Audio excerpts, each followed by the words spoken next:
அல்லாஹ்வின் பெயரால் ஓதுகிறேன். தன் அமலினால் இதயங்களை தட்டக்கூடியது என்றால் என்ன?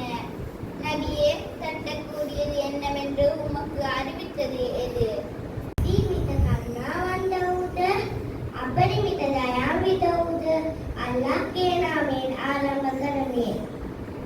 කම්පනය ඇති කරන සිදුවීමකේ කම්පනය ඇති කරන සිදුවීම කුමක්ද? කම්පනය ඇති කරන සිදුවීම කුමක්දයි උඹට දැනුම් දුන්නේ කුමක්ද?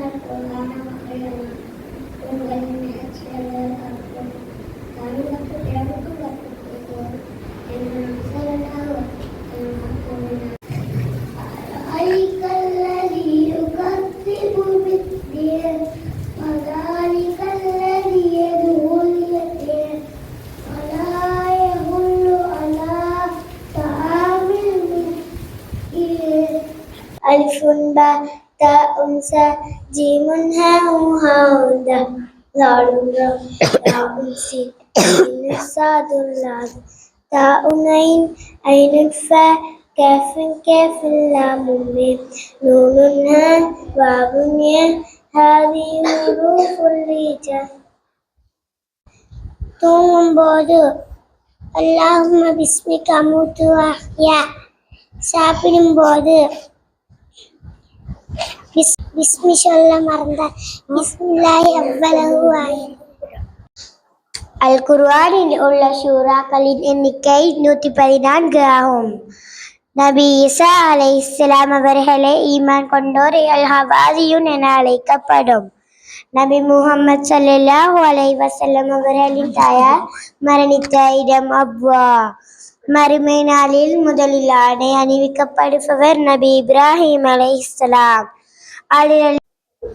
இட்லிக்கும் பொங்கலுக்கும் என்ன வித்தியாசம்? கரும்புக்கும் எறும்புக்கும் என்ன வித்தியாசம்? இடத்திலேயே பணக்கார மீன் எது? தேங்காய் ஏன் கீழே விழுது? عن عبد الله بن عمرو بن عاص رضي الله عنه قال رسول الله صلى الله عليه وسلم من صلى عليه صلاة واحدة صلى الله عليه بها عشرا. رواه முஸ்லிம். யார் என் மீது ஒரு செலவத் சொல்வாரோ அல்லாஹ் அவர் மீது 10 செலவத்துக்கள் சொல்வான் என்று நபி ஸல்லல்லாஹு அலைஹி வஸல்லம் அவர்கள் கூறினார்கள். மகிழ்ச்சியான செய்திகள் கேட்கும் போதும் மகிழ்ச்சியான காட்சிகளை காணும் போதும் அல்லாஹு அக்பர் அல்லது மாஷல்லாஹு லா குவத்த இல்லா பில்லாஹ்.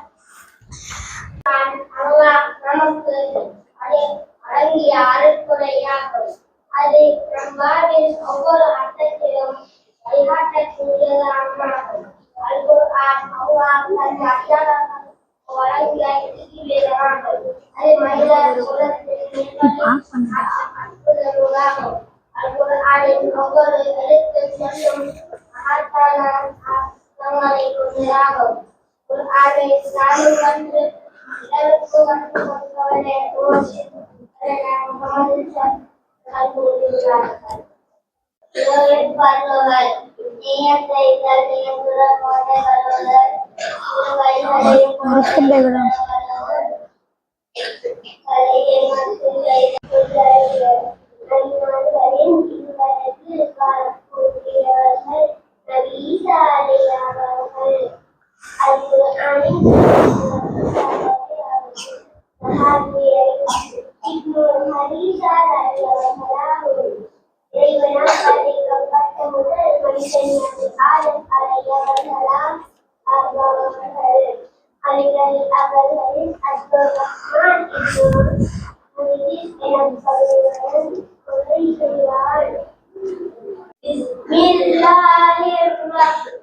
Bismillahirrahmanirrahim. Qul a'udzu birabbin nas, malikin nas, ilahin nas, من شر الوسواس الخناس الذي يوسوس في صدور الناس من الجنة والناس.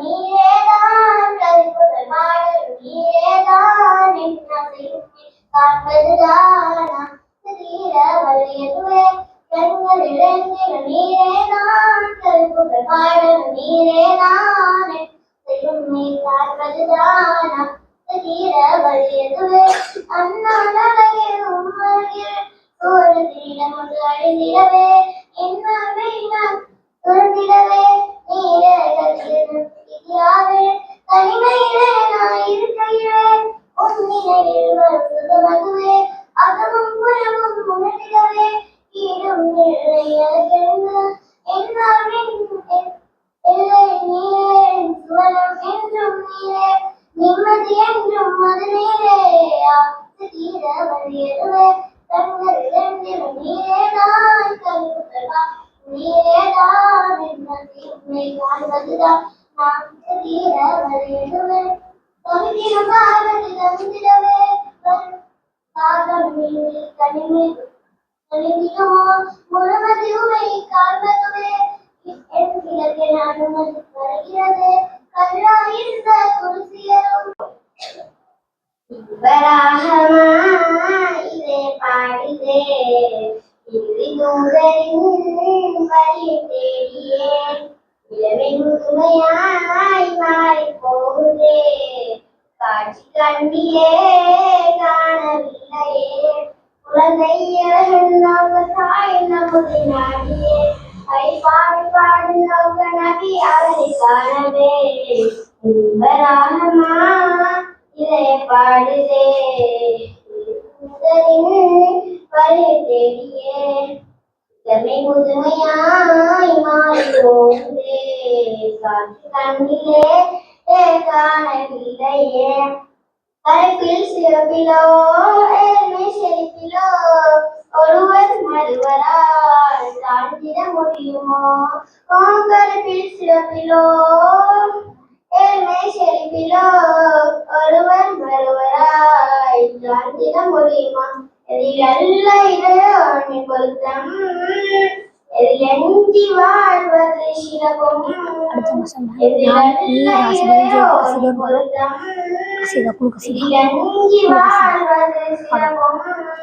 எல்லோரும் சமமென்று உரைத்தார்களே எல்லோரும் சமமென்று உரைத்தார்களே இவராகமாயிதே பாடுதே.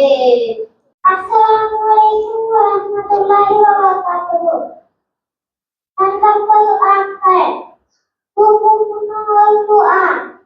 Allah diberikan kemuliaan. Kemudian berdoa. Alhamdulillahilladzi ahyana wa amatana wa ilayhi nusyur. Alhamdulillah.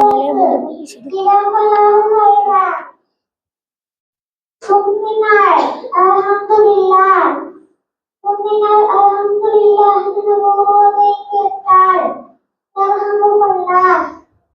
அறிவை இஸ்லாம் ஏற்படுத்துவதில் விலை ஊன்றிய அல்லாவா இக்பால் அது உனக்கு ஒரு நச்சுப்பாம்பு அதனை உன் ஆன்மீக விடுதலைக்காக பயன்படுத்தினால் அது உன் உற்ற நண்பன் என்றார். அவர் சொல்வது எமது சிந்தனைக்குரியதாகும். எனவே அன்பான சகோதரிகளே கல்வியை முஸ்லிமாக பிறந்த நாம் அனைவரும் கற்பது அவசியமாகும்.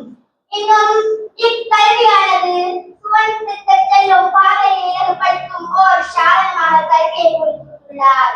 ஓர் ஹதீஸிலே நபி ஸல்லல்லாஹு அலைஹி வஸல்லம் அவர்கள் கூறியுள்ளார்கள், அதாவது எவர் அறிவை தேடி செல்கிறாரோ அவருக்கு அல்லாஹ் சுவனத்துக்கு செல்லும் பாதையை இலகுபடுத்துகிறான். இந்த ஹதீஸினூடாக நாம் நம் கல்வி கற்பதனால் நமக்கு சுவனம் நுழையக்கூடிய பாதையை நபி ஸல்லல்லாஹு அலைஹி வஸல்லம் அவர்கள் காட்டியுள்ளார்கள் என்பதை விளங்கலாம். அறிவை பெற்றுக் கொள்வதன் மூலமே ஒருவர் பூரண முஸ்லிமாக முடியும். இஸ்லாமிய முறையில் ஹலால் ஹராம் குழந்தை வளர்ப்பு வீட்டு பரிபாலனம் போன்ற அனைத்து அம்சங்களையும் கற்றிருப்பது அவசியமாகும். மனிதன் கல்வியை பெற பல்வேறு வழிமுறைகளில் முயற்சி செய்கின்றான். ஏனெனில் அவனது ஈமான் வலுவடைகின்றது. அதுவே அவனது உள்ளத்தை இயக்குகின்றது. இறையச்சத்தை ஏற்றுள்ளவும் இலகுமோர் இறையின் இனிய நாமம் போற்றும் உலகெல்லாம் படைத்து உயிரெல்லாம் காக்கும் உயிரிய வல்லோன் இறைவனுக்கே எல்லா புகழும். அல்ஹம்துலில்லாஹ். என் அன்பிற்குரிய இஸ்லாமிய சகோதர சகோதரிகளே மற்றும் மௌலவிமார்களே, உங்கள் அனைவருக்கும் என் இனிய சலாத்தை தெரிவிக்கின்றேன். அஸ்ஸலாமு அலைக்கும் வரஹ்மத்துல்லாஹி வபரகாத்துஹு. நான் இன்று உங்களுக்கு மத்தியில் இஸ்லாத்தில் கல்வியின் முக்கியத்துவம் என்பதை பற்றி கூற வந்துள்ளேன். இன்று நாம் வாழும் உலகம் அறிவின் உச்சகட்டத்தில் இருப்பதை காணலாம். நவீன உலகம், இன்டர்நெட் உலகம், கம்ப்யூட்டர் உலகம் என்றெல்லாம் வர்ணிக்கப்படுவதை காணலாம். இன்று பேசப்படும் கல்வியின் அறிவின் முக்கியத்துவத்தை 1400 வருடங்களுக்கு முன் இஸ்லாம் மிக தெளிவாகவே கூறியுள்ளது என்றால் அது மிகையாகாது. இஸ்லாத்தின் தோற்றமே பிறப்பார். அவர் யார்?